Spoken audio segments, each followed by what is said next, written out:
gonna tell you something. I'm Star-Lord. I formed the Guardians,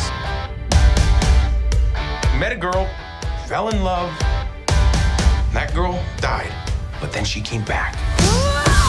James, it's been 6 years since the last movie of the saga, and these 6 years there have happened a lot of things, ups and downs.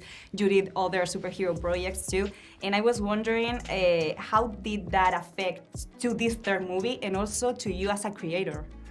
I think mostly just learned because I learned a lot, since the last movie because I've directed a lot. I've directed another movie, a whole TV series. And it's just, I just felt more competent going into it. And I think also the emotion around all of it with the people that I've, known for so long, knowing this is going to be the last one was difficult at times. But overall, it was really a pleasant, production. Mm-hmm. This movie is about Rocket. And also, the saga is about Rocket somehow, and you also say it in this movie. And I was wondering why Rocket is so important for you and also for the Guardians. Well, I think for me, Rocket was always the center of the Guardians. I think from the very beginning, when this project was first pitched to me by Marvel, and I was like, I don't quite see my way into it. It seemed almost like Bugs Bunny and the Avengers. I thought it was kind of weird. And I was driving home from that meeting, and I sat there and I thought, well, wait a second. If there is a talking raccoon, how would he be real? What would ground him? And so thinking about how horrible his past must have been, how he's a very lonely creature, that sadness sort of, I think, permeates all three films. And so it really was that origin story in my own mind, which grounded all of the Guardians films. And so he's always been the center of it because of that for me. So you always knew he was the center of it? Yeah. And I was also curious because you are finishing your experience with Marvel, as we know. And is there any character, any storyline, any song you couldn't use and you would have liked to somehow? People won't even know, but this is the first, we've done 3 movies now and have had a lot of different song choices. And I've never gotten a song I didn't want until this movie. There's a song called Russian Roulette by the Lords of the New Church, which I was going to use, but it was tied up in, contractual disputes about who owned the rights to the song.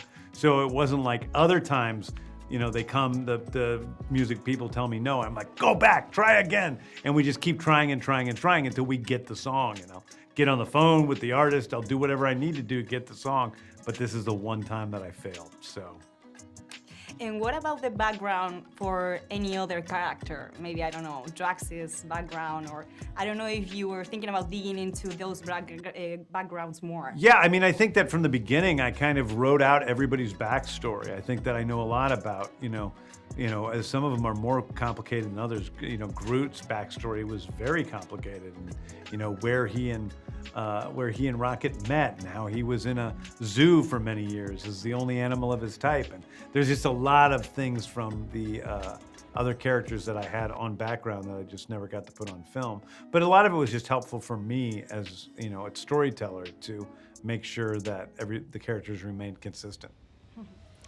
You came to the MCU when these characters, the Guardians, weren't that well known, and you're living like one of the main superhero filmmakers, let's say. Yeah. How has the journey been for you? And if you could describe it with a song, what could that be? Hooked on a Feeling. I think it's been a great journey for me. I'm so proud. I feel like we really, did our best to make all the films as a complete story as we possibly could, and especially worked hard on Volume 3. And I feel like we did a good job, and I'm happy with it.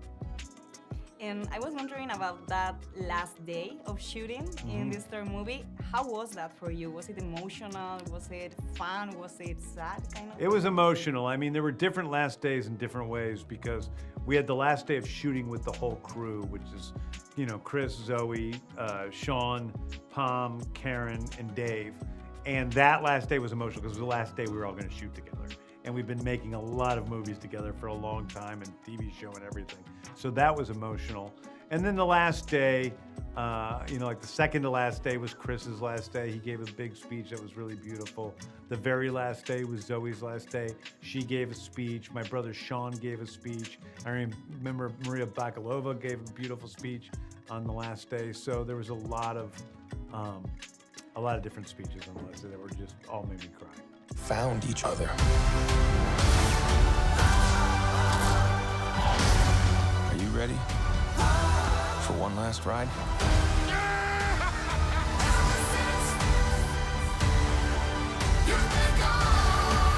We'll all fly away together.